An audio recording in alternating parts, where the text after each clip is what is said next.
여러분 안녕하세요. 자, 오늘 여기는요 유기물 멀칭입니다. 농사를 시작하시는 분, 농사를 배우시는 분, 이것만큼은 좀 배웠으면 좋겠다. 그래서 권장하는 배우기입니다.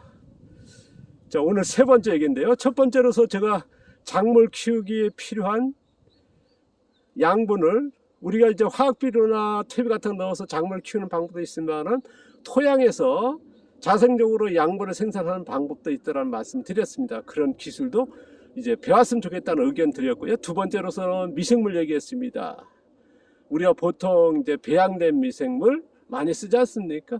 그리고 미생물 환경을 만들 때 토양이 미생물이 많아야 된다. 그런데 미생물이 많은 것도 좋습니다만은 뭐 10대 1 아니면 5대 5 아니면 1대 9도 만드는 분이 계시거든요. 5대 5 만든 분도 있고요. 그러니까 숲속에 그런 얘기 했습니다. 뭐 10대 1, 15대 1이 될 수도 있다. 그랬을 때에 우리가 작물 키우기에 필요한 양분이 뭡니까? 이제 제일 절대적인 게 질소 아닙니까? 우리가 작물을 키울 때 100이라 그러면 질소가 한 70? 나머지 인산, 가리가 미네랄. 아니면 뭐 30이 될 수도 있고 20이 될 수도 있고 10이 될 수 있겠죠. 그러면 이제 질소에 필요한 양은 절대적이거든요. 그래서 그런 미생물에 대해서 조금 더 공부할 필요 있고 접근할 필요 있다는 말씀 드렸습니다. 자, 오늘 유기물 멀칭인데요. 이 두 가지는 확장된 기술의 안에 들어가는 게 또한 유기물 멀칭입니다. 멀칭에 따라서 어떻습니까? 토양의 미생물 서식에 많이 서식하고 적게 세석하는 환경도 됩니다만은 미생물 비율도 영향을 끼치거든요. 10대 1도 될 수 있고 5대 5도 될 수 있고 1대 9도 될 수가 있습니다. 자, 10은 뭐겠습니까? 사상균류, 이런 세균류란 말씀 드렸습니다. 그래서 질소 생산량이 절대적으로 차이가 난다. 비율이. 우리가 이제 그 영향을 끼치는 게 뭐냐 그러면요. 유기물 멀칭 재료입니다. 제가 이제 앞서 그런 얘기 했습니다. 제가 이제 보통 유기물 멀칭만 나누는데요. 만약에 볏짚이다, 낙엽이다 그렇게 말한다면은 이런 갈색 유기물 아니면은 이제 우리가 이렇게 보시면은 이제 이런 녹색 유기물 같은 건 영양이 100%고요. 갈색 유기물은 거의 1, 2% 아닙니까? 뭐 어떤 거는 뭐 3, 40% 될 수도 있습니다만은 그런 좀 차이가 있습니다만 어쨌든 그 같은 경우는 제가 녹색 갈색 유기물이라는 말씀을 드렸습니다. 그러니까 유기물 멀칭하는데 어떤 재료인가? 낙엽인가 톱밥인가 왕경인가 아니면 뭐 볏짚인가 아니면 생풀인가 아니면 채소 같은 그 잔상가 마른 건가 아니면 이제 녹색인가 이런 차이가 있겠죠. 그에 따라서 이제 미생물 비율이 달라지고 질소 생산이 달라질 수 있다. 그리고 또 끼치는 게 뭐냐 그러면 뭐 씨앗이라다 모종을 심는 방법밖에 될 수도 있고요. 아니면 이제 직파도 된다는 말씀 드리지 않습니까? 씨앗을 그냥 멀칭하니까 이렇게 뿌려서 되거든요. 제가 앞서 그런 얘기 했습니까? 저희 같은 경우는 씨앗을 직파한 거고요. 아니면 여기 보시면 이제 모종을 이렇게 심은 거고요. 이건 토종 보리콩입니다만은 심은 거고 모종을요. 그러니까 이렇게 멀칭되어 있을 때 이렇게 씨앗을 파가지고 심기도 합니다. 아까 저쪽에 보여서 씨앗을 직파도 할 수 있다. 어떤 데는요 멀칭하는 방법에 따라서 그렇게 전혀 달라지거든요. 그러니까 멀칭 재료도 차이가 뭐랄까요 효과적인 차이가 있고요. 멀칭 방법에서도 효과적인 차이가 있다는 거. 그 다음에 미생물 환경이 전혀 달라진다는 거. 그래서 유기물 멀칭에서 그냥 무조건 하는 것보다는 굉장히 좀 뭐랄까요 디테일한 기술 가지고 접근했으면 좋겠다 하는 말씀을 드립니다. 그리고 우리가 보통적으로 이제 예를 드는 게 뭐냐 숲속같이 만들어야 된다. 그래서 숲이 좋은 토양이니까 그렇게 만들어야 된다 해서 그러면 숲속에 보면 거의 낙엽이지 않습니까? 그러면 이제 이런 갈색 유기물이거든요. 그러니까 숲속이 뭐니까 10대 1, 15대 1이거든요. 그러니까 우리가 숲속을 개간해간 농사를 짓는 게 화전이라지 않습니까? 우리나라에서는 보통적으로. 그럼 그 화전 같은 경우 어떻습니까? 1년 하면 작물하면 잘 되거든요. 2년 차 하면 생산량이 떨어지기 시작하고 3년 차 아니면 뭐 좀 작물이 안 하면 농사가 좀 다릅니다만 보통 2, 3년 돼 가면 다른 곳에 또 화전 일구거든요. 지금도 동남아에서 보면 일부에 보면 화전들 하지 않습니까? 그럼 매년 다른 데 이동하면서 하거든요. 그런 것들은 뭐냐면요. 숲같이 만든다 해서 되는 게 아니고요. 숲도 그렇게 고갈된다는 거. 그러니까 우리가 아까도 얘기했습니다만 질소 우리가 100이라 그러면 작물 필요한 양분의 100에서 뭐 70% 아니면 80% 90%가 질소다. 나머지 인산, 가리, 이제 미네랄. 작물에 따라서 목적에 따라서 차이가 있습니다만 어쨌든 절대적으로 질소가 필요하다. 그랬을 때에 이런 유기물 종류 그런 차이가 있다는 거. 또한 뭐 멀칭 방법에 따라서 또 이렇게 모종을 심다 씨앗을 집화하는 방법도 있더라는 말씀 또 아까 드렸고요. 그래서 내가 내 밭에 1년 차에 멀칭했을 때는 어떤 농사도 될 겁니다. 뭐 이런 갈색만 해도 충분히 되고요. 2년 차까지 어느 정도 되거든요. 3년 차까지부터가 이제 그런 대응의 방법이랄까 그걸 알지 않고는 실패 확률도 굉장히 높습니다. 제가 한 예가 될지 모르겠습니다만 어떤 분이 이제 기농 가서 뭐 강의도 하시고 한 분이 계십니다. 뭐 10년 차가 안 되신 분이 보니까 뭐 지금 귀농교육이라든가 도시네트워크 같은 인적 네트워크로 해서 강사가 이루어지거든요. 강의들이 이루어지거든요. 그러니까 그분 같은 경우는 이제 도시에서 그쪽에는 그런 네트워크가 있으니까 거기 가서 강의를 했습니다. 그러니까 그 강의 수강생들이 저를 만났을 때 그런 얘기하더라고요. 멀칭하면은 농사에서 자연재배 다이어트가 되고 막 하더라고요. 누가 그런 얘기하더냐 누구 합니다.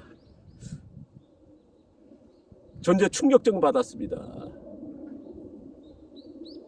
제가 이제 그분의 밭을 한 가을쯤에 그 지역에 강의가 있어가 지나가면서 갔었거든요. 그쪽에 이제 교육하고 또 교육생들이 있어가지고요. 선생님 와서 좀 봐주십시오. 가면서 여기는 누가 하는 데입니다. 그러니까 그 교육생이 간 고추가 5개, 10개도 안 달렸습니다. 어떤 경우는 3개 달렸고요. 그건 뭐냐면 여기 몇 년 차냐니까 한 7년 차 됐. 그러니까 그분 같은 경우는 어떻습니까? 멀칭을 했습니다만 어쨌든 그런 뭐랄까요? 발생을 한다는 거. 아까 숲 얘기했지 않습니까? 10대 1 그렇게 돼버린단 말입니다. 그랬을 때 질소 생산량이 그렇게 된다는 거. 제가 앞서도 얘기했습니다. 어떤 데 제가 일본 갔을 때는 1대 9, 3대 7.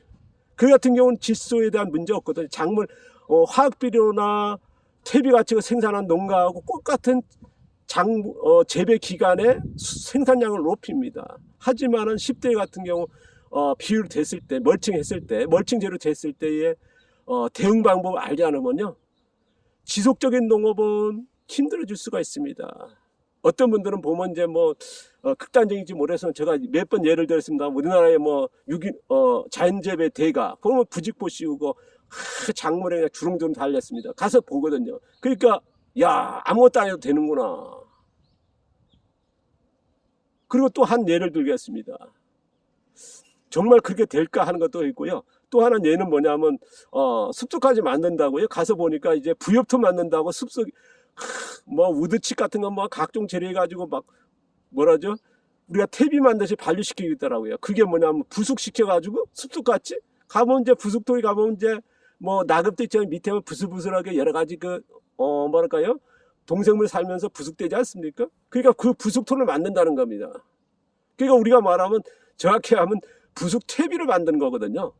그러니까 사람이 다 하는 겁니다. 그래서 그게 넣어주는 게 바로 자연농이다. 그래서 숲속같이 만드는 거예요. 정말 그러면 작물은 잘 크겠죠. 왜? 양분이 1년, 2년 그렇게 만들었을 때 어쨌든 부숙만 되는 게 아니라 반류가 일어나는 거거든요. 그러니까 뭐냐면 쪼개진단 말입니다. 미생물들에 의해서. 쪼개졌으니까 어떻습니까? 바로 아미노되고 작물용 비료가 되는 거죠. 작물을 키우는 비료가 되는 거죠. 토양에 뭐 미생물, 동생물에 의해서 서식하면서 이렇게 서서히 미생물, 동생물에 의해서 분해되는 원소화돼서 작물이 자라는 그런 원리는 아니거든요. 사람이 다 해줘 버리는 거거든요. 그러니까 그 차이는 굉장히 크다는 거거든요. 뭐 그 외에도 종류도 많습니다. 어떤 분 같은 경우는 이제 땅속에 집어넣는 게 원리다. 그래서 뭐 탄진이다 뭐다 해가지고 하는데요. 모르겠습니다. 그게 맞을지 안 맞을지 그건 뭐 각자의 선택이니까요. 뭐 땅속에 집어넣는 게 맞다. 그래서 땅속에 집어넣습니다. 그럼 가스 발생 안 할까요? 이제 이런 것들이 그래서 유기물에 뭐 좀 빗나간 얘기도 했습니다만은 어쨌든 유기물 멀칭의 그런 효과가 나오려 그러면요 유기물 멀칭을 좀 공부했으면 되겠다. 그래서 유기물 멀칭한다 해서 농사가 잘 되는 건 될 수도 있다. 근데 멀칭 방법과 재료에 따라서 다르기 때문에요. 그래서 좀 더 디테일하는, 지금 제가 이제 가끔마다 이게 그런 쪽에 이제 뭐랄까요, 글이라든가 그런 것들을 어떻게 볼 수밖에 없는 환경이거든요. 보게 되면은 최근에 글도 여러 가지 봤습니다만은 너무나 위험스럽습니다. 또 따라 할까 봐요. 댓글들 보고 더 위험스럽다는 거거든. 그래서 이거는 제대로 배웠으면 좋겠다. 유기물 멀칭이 올바른 건 맞습니다. 앞으로요, 유기물 멀칭은요, 우리가 이제 지금 토양 전면경원에서 바깥에 하는 무기온 상태에서 농사 짓는 쪽으로 많이들 가지 않습니까? 전업 농경이. 근데 멀칭은요, 앞으로 농업의 대세가 될 수밖에 없습니다. 왜냐? 토양을 보호해야 하지 않습니까? 농업은. 근데 우리가 뭐 농업은 100년 대계다 무슨 거 하면서 토양을 망치면서 그런 얘기를 많은 분들 해왔거든요. 실제로 그렇지 않습니까? 토양은 최소한도 유실은 막아야 되거든요. 토양 노출은 막아야 되거든요. 그러기 위해서는 최소한도가 뭡니까? 토양 유실을 막는 방법은 뭐냐? 멀칭이다. 또한 빗물을 다 빼지 않습니까? 빗물을, 우리 밭에 내린 빗물은 가둬야 하지 않습니까? 그러기 위해서는 어떻습니까? 최소한도 멀칭을 해야 되거든요. 그래서 이런 쪽으로 아마 농업이 아마 언젠가부터는 바뀔 겁니다. 모든 농업교육에서 멀칭은 기본적으로 가르치는 시대가 되고 있고, 이미 외국에서는 그렇게 이루어진다는 말씀을 드렸지 않습니까? 우리나라도 그런 시대의 변화 있을 것이다. 그러니까 누가 빨리 하느냐 안 하느냐 차이뿐이고요. 그 다음에 제대로 하느냐 안 하는 차이.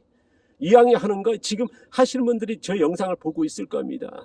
되게 관심 없지 않습니까? 근데 관심 있고 이제 제 지금 글을 영상을 보시는 분은 대단히 그런 뭐랄까요, 철학과 가지신 분들이거든요.